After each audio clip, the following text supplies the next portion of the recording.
Russian കൂലിപ്പട്ടാളത്തിൽ നിന്ന് രക്ഷപ്പെട്ട തൃശൂർ കുറാഞ്ചേരി സ്വദേശി ജെയിൻ മടങ്ങിയെത്തി. റഷ്യയിലെ മലയാളികളുടെ സഹായത്തോടെയാണ് ജെയിൻ നാട്ടിലെത്തിയത്. ജനുവരിയിൽ യുക്രൈൻ യുദ്ധത്തിനിടെ പരിക്കേറ്റ് ചികിത്സയിലായിരുന്നു ജെയിൻ. യുക്രൈൻ യുദ്ധത്തിൽ കൊല്ലപ്പെട്ട ബിനിലിന്റെ മൃതദേഹം ഇതുവരെയും നാട്ടിലെത്തിക്കാൻ കഴിഞ്ഞിട്ടില്ല.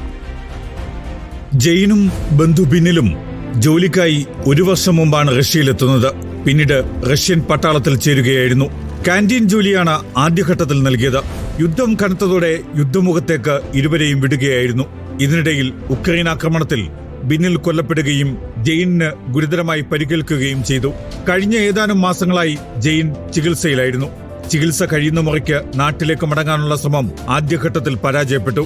ജെയിനിനെ വീണ്ടും യുദ്ധമുഖത്തേക്ക് കൊണ്ടുപോകാൻ റഷ്യൻ പട്ടാളം തീരുമാനിച്ചു. പിന്നീടാണ് എംബസിയുടെയും മലയാളി അസോസിയേഷന്റെയും സഹായത്തോടെ റഷ്യയിൽ നിന്ന് ജെയിൻ രക്ഷപ്പെട്ടത്. പിന്നെ അവരെ കൊണ്ടുപോകുന്നായിരുന്നു പറഞ്ഞിട്ടുണ്ടായിരുന്നത്. അപ്പോൾ എംബസിയും മലയാളി അസോസിയേഷനും സഹായിച്ചു. മലയാളി സമാജത്തിന്റെ ആൾക്കാരായിരുന്നു യാത്രാ സൗകര്യമൊക്കെ അവർ ഏർപ്പെടുത്തി തരുകയും ചെയ്തിട്ടുണ്ടായിരുന്നു. ടിക്കറ്റും അവർ തന്നെയായിരുന്നു അറേഞ്ച് ചെയ്ത് തന്നിട്ടുണ്ടായിരുന്നത്. ജെയിൻ നാട്ടിലെത്തിയെങ്കിലും കൊല്ലപ്പെട്ട ബിനിലിന്റെ മൃതദേഹം ഇതുവരെയും നാട്ടിലെത്തിക്കാനായിട്ടില്ല. കേന്ദ്ര സംസ്ഥാന സർക്കാരുകളുടെ സഹായം ബിനിലിന്റെ കുടുംബം നിരന്തരമായി തേടുന്നുണ്ടെങ്കിലും ലക്ഷ്യപ്രാപ്തി ആയിട്ടില്ല. റഷ്യൻ സൈന്യത്തിൽ നിന്നും എംബസിക്ക് ഇത് സംബന്ധിച്ച സ്ഥിരീകരണം ലഭിക്കുന്നില്ല എന്നതാണ് എംബസി അധികൃതർ വിശദീകരിക്കുന്നത്. വൈകാതെ തന്നെ ബിനിലിന്റെ മൃതദേഹം നാട്ടിലെത്തിക്കാനാകുമെന്ന പ്രതീക്ഷയാണ് വീട്ടുകാർക്ക്. റിപ്പോർട്ടർ, തൃശൂർ.